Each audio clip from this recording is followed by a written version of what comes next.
Hello and welcome to Channel's Book Club. My name is Olakunle Kasumu. Well, believe it or not, it's been 10 years of doing this. The first episode of Channel's Book Club came on the air February 2013. It's been 10 years of talking to writers, authors, publishers, and covering book events within and outside Nigeria. When we started this, people were wondering, can you do a show about books in a country where there is poor reading culture? Well, we did, and here we are now. And we've shown that Nigeria can indeed become a reading society. Yes, we can. Well, 10 years ago, I was very nervous, as you will see in the clip we're about to show, and don't you dare laugh when you watch this. I was very different, looked very different, and sounded very different back then. But in 10 years, we've come a long way, and I like to believe that we have improved a bit. Well, I'll leave that for you to judge. But 10 years is a long time on TV, any show, in the world. It's just a long time. 10 years is a lot of years, and doing this show for 10 years has been very challenging, very exciting, and full of so many experiences. Well, we'll take you back in time so that you see what we looked and sounded like in 10 years. Our first guest then was the one and only, very special Koko Kalango, who has done so much for Nigeria in terms of promoting literature in the country. Let's give you bits and pieces of that very first episode just to take you back in time. Enjoy this.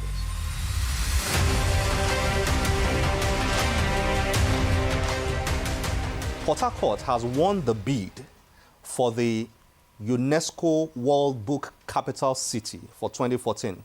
This is a fantastic development for Nigeria.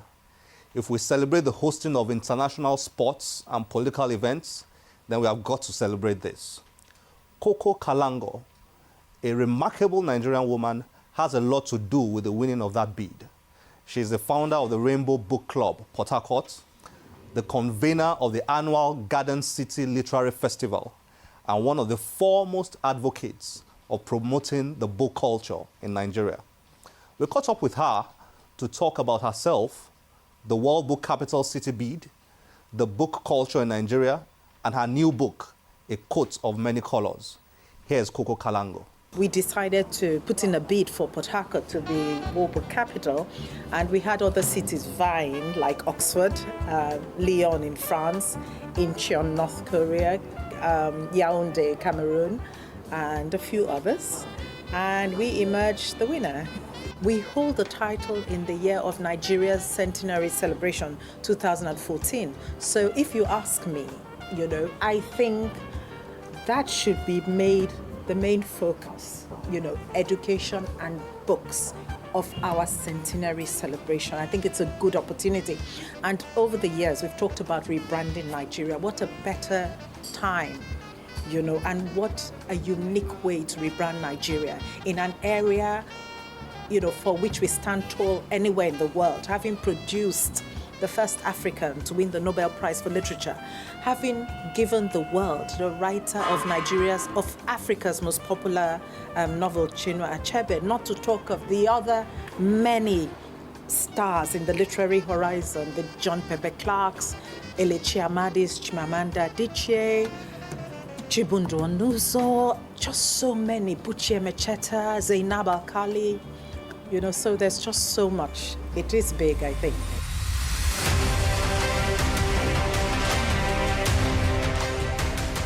I caught you laughing there. Well, that was 10 years ago.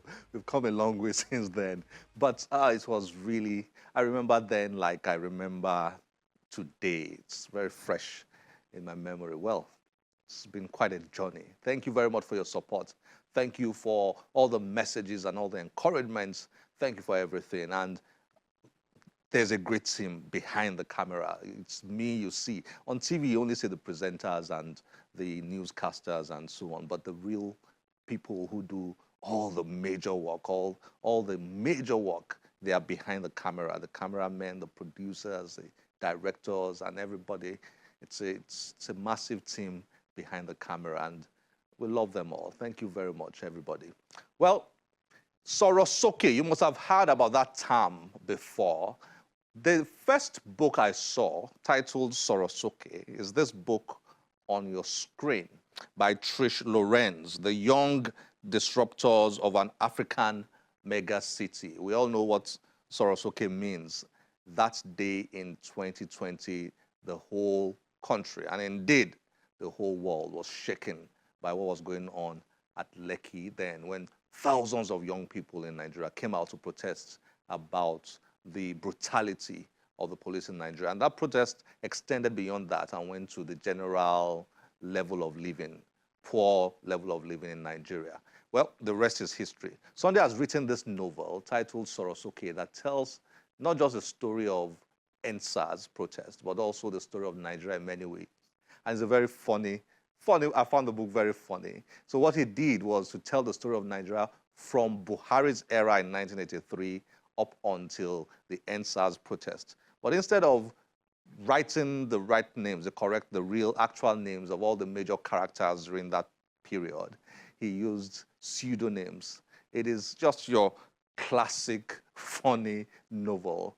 And here, Sunday gave all the major characters their names, from Buhari to Babangida to Abacha to Abiola to Tofa to Obasanjo, up until the new Buhari that we have now. So you will read this book and find it absolutely enjoyable. We invited Sunday to discuss it, to talk about what motivated him, what inspired him, and how those of the Sorosuke generation are or might influence the 2023 general elections. Enjoy this.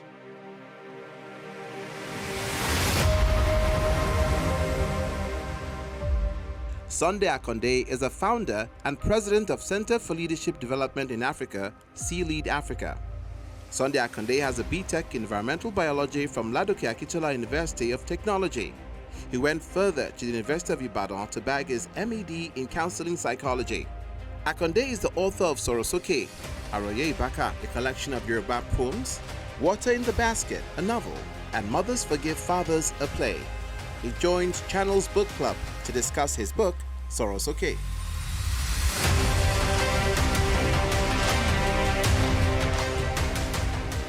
Sunday, nice to have you on Channels Book Club. Thank you very much. Welcome. You know, this is a political season in Nigeria, and we are looking at, we thought of doing books about politics, and we had so many options. But somehow, I thought to myself, we need to talk to you. Sorosuke. That's right. That is such an interesting title. And this is a novel that you've written. And the title, everybody understands, where that title came from. Yes. Not just in Nigeria. It became a global phenomenon after the NSAS protests. That's right. But let's get to know you a bit better and the story behind this book. What motivated this? All right. I'm a writer, a serious one for that matter. And for every serious writer, there is a motivating factor. There is something that is pushing them into writing. I started writing because I wanted to solve human questions, answer human questions. You're one of those writers. Yes, sir. So that is why many of my books, this is not the first one. I've written a couple of, a few others. But there is one that was a prequel to this, Water in the Basket. And that is where I foresaw and foretold that there will be a time that young people will gather in this nation, although a fiction, but I foretold that young people will gather to challenge the status quo. In fact, in that book, I was detailed enough to say they will learn songs, they will chant, they will gather, they will protest, they will go to the entrance to the palace, that represents the gate, the school gate that I used in this book. Which of the novels? Water in the Basket. Water in the Basket. Yes, sir. And that's we also saw that during yes. the NSAS. The NSAS, immediately after Water in the Basket, I started writing this. But at a point, I stopped because I felt what I prophesied or foretold in Water in the Basket would soon happen, but I didn't know how it would. So a week after the NSAS saga, I wrote the last chapter of this Sorosuke. All right. So I was motivated by by the reality of our country and continent in general, and a bid to answer or to provide a strategic leadership for young people in order for them to play their own part at hijacking their destiny from the hands of bad leaders. This book is about the story of Nigeria, right? Yes. I would like you to share it with viewers. Okay.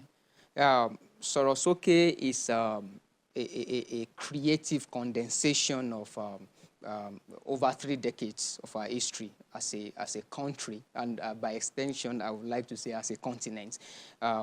It is a chronicle of power struggles, political transitions, power struggles among leaders, power mongering, and all of that. And the story starts from the Babangida era. Yes, it starts from the Buhari era in 1983. Buhari in 83, yes. 83. Okay, yes. Right. So it's a story that is telling young people that at every particular point in time in our history, protesting or challenging leaders to do what is right and that they are meant to do has also always be taking place in our history. And to tell them that, to tell leaders and even young people that the NSAS, for instance, the protest that happened, as an antecedent. It didn't just happen like that. Something happened. There's a history, yes, a build-up. A build-up. In fact, may I tell you that I would have named this book, if you ask me what will I have named it, if not Sorosuke, it will have been 16 years. Because I noticed that from 1967, every 16 years, something major, something spectacular happens in our history. Really? Yes. Now, 1967, 16 years after that, that was 1983. That Buhari came in, and after that was 1999, and after that was 2015. After that, another one is 231. All right. So it's to tell young people that something happened in all those years, 1967, 1983, 1993, that MK Abiola issue came in, 1999 democracy and all of that. So it's a journey. It's a story that chronicles how we transitioned from one point to the other. And you wrote this story in novel form. Yes, a fiction. A fictional form, with the major characters. Yes. You gave each major character a name. That's right. Dogari for Buhari. Okay. Oba for Obasanjo, right? That's right. What do you call Jonathan now? Jegi. Yes, for Jonathan. That's right. Abioye for Abiola. All right. Abanla for you are the one saying all these names. Abanla for who? For someone that looks like Abacha. Yes. Yeah, for those of us who know the story, we could put each name, each character, the real character in its name. And you called Nigeria Etan Tagba. That's right. That's the name of... This is a satire. Yes, this is a satire. Right. That's right. Okay, so you called Nigeria Etan Tagba. Yes. So in the town of Etan Tagba, there was once a leader called Babatunde. Yes, that's right. Who I know for sure to be IBB. IBB. Abi? Yes, that's right. And Babatunde did not hand over power to Abioye. He did not hand it to Abioye. He annulled Abioye's... that's why Abioye's fame. Yes. And claim to the throne and the votes that went to him. It also captures how Abioye went on about the campaign. And how Abioye described himself the leader. Yes. The authentic leader. Yes, yes. And how Babatunde, instead of handing over to Abioye, handed over to... What did you call? Oyekon. Yeah, Oyekon that represents... Oyekon is a man called, we all know as Shonekon. Right? Yeah, and Oyekon was kicked out yes. by the Google-wearing What did you call his name now? Abanla. Abanla. Yes. Abanla Abacha. Yes, that's right. So I'm reading all these characters with their names and I'm laughing my head off. Look at these guys. And the whole story builds up until the NSAS. Yes. Why?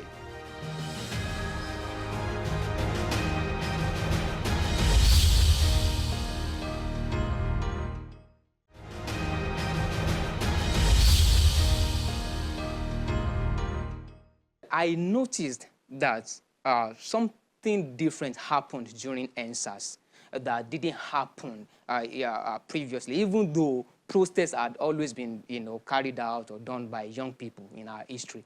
But during NSAS, I noticed that the young people did something different, by coming together, having a voice. And by, saying against all odds, they were pushing forward and saying, and, they were doing that peacefully to make sure that they send a voice or not to make powers that be hear them. So because of that, I wanted to also now tell them, that they did well, but it shouldn't end like that. It shouldn't end just like that, like other protests are ended in the past. What they didn't do also, so this book is now telling them what they can do forward so that, what they they did during NSAS will not just, will not be in vain. Yeah. So it's to tell them, well done, you have done well. But it's also to tell them that this is the area you didn't pay attention to, where you failed. Yeah. And, so that should be a benefit over, the protests that happened in the past. So that's why you see that the themes of NSAS are used, in around the book. That's why each chapter, starts with a story around NSAS. Now, telling them, because I'm a counseling psychologist, I understand the essence of using the known to teach the unknown. The unknown, yeah. All right, so I'm telling them, okay, during NSAS, so thing happened. Now look at something that happened in the past that is related to what happened. Now come and learn of how you can leverage on what you did, to profit from it. That's why, for instance, there's a chapter that says, lead us not into temptation, for instance. Yeah. A story behind that is a tweet between Reverend Sam Adeyemi and Adekunle Gold. When Adekunle Gold saw that Reverend Sam was part of the leaders, religious leaders for them that are supporting what they were doing. And he said they will buy him a cold bottle of beer. A bottle of beer. And I remember saying, do not lead us into temptation. And then so I was telling them that during the MKO Abiola protest, June 12 protest, when men were going out to protest and left their wives inside, their wives at a point had to cry that, lead us not to temptation, come back and perform your barita duty on bed. All right. So it's to tell them that in this country, even though there are reasons to protest, there are reasons to challenge the leaders, that will always also be reasons not to protest. Okay. For instance, you may be afraid. For instance, you may be even afraid of some young people who will go back and, collect money from leaders and, hypocritically come out to protest. There will also be fear of the leaders coming with forces to shoot, like it happened and all of that. Just like it also happened during June 12 that women were asking their husbands to withdraw. Come back home. All right, so... Sunday, does the Sorosuke generation have a say in the upcoming election? Everybody thought, a lot of people thought that the NSAS movement was going to be a game changer in Nigeria. And up to a particular point in time, it was a game changer at certain levels and to a certain extent.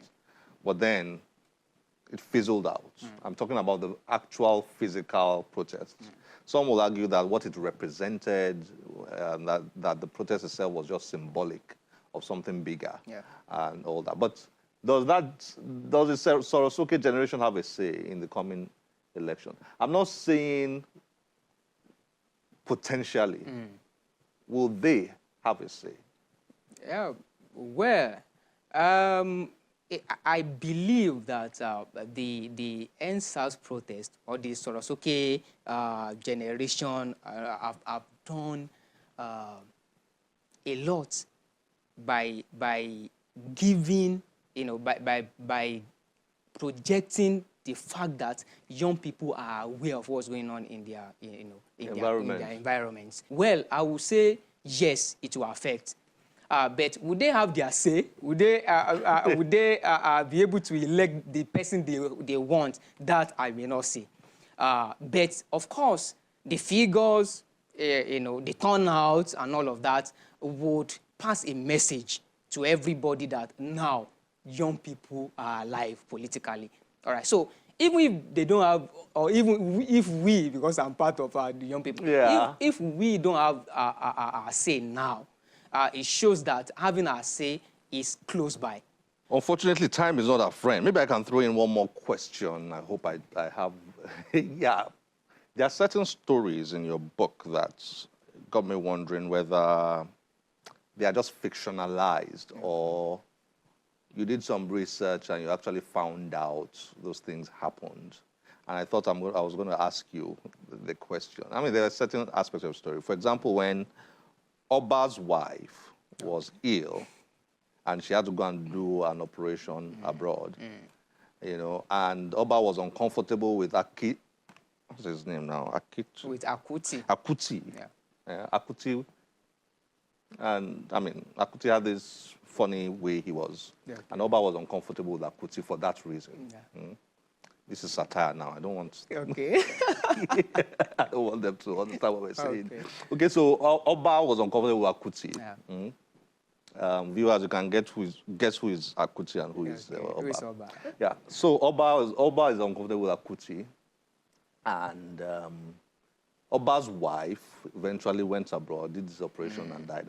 So there's a lot of stories like that in your book, spread across little insights and all that. Are those stories fictionalized?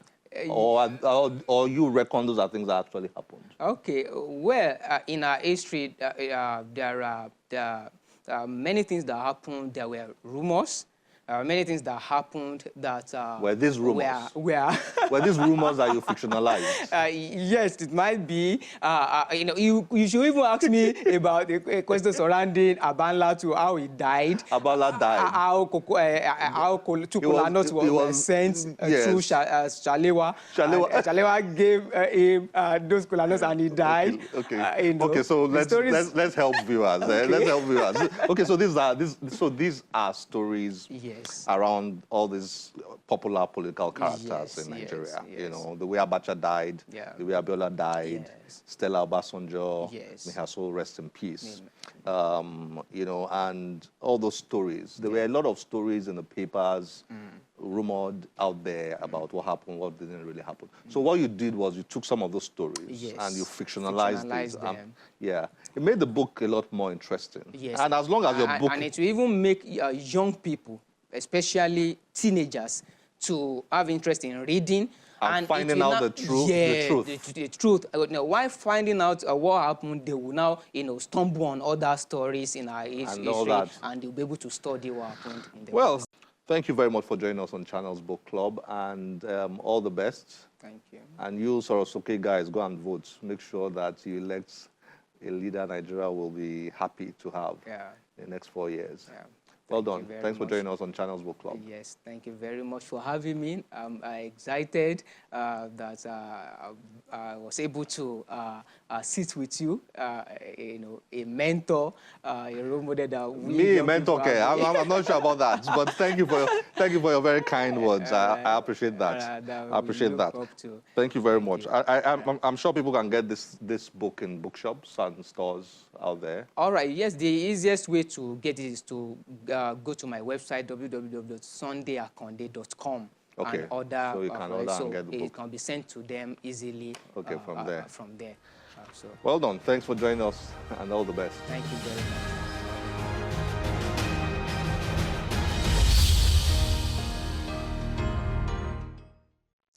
interesting young man and interesting generation. Well, we'll see whether the Sorosuke generation will influence the direction of this year's election. Just a few days more. We'll see how that pans out. But for every young man, every young woman out there listening to me, go out there, vote, make an impact, and determine the future of your country. This is where we have to end the show today. As always, we'll be delighted to get your feedback through any of our social media platforms displayed on your screen. Don't just tell us about today's episode. Tell us about what you think about Channel's Book Club. Let's know your thoughts, what we need to do to get better, and how, if at all, we have made an impact on you and those around you. Thank you for always supporting us. Remember, one great book can change your life. Bye-bye.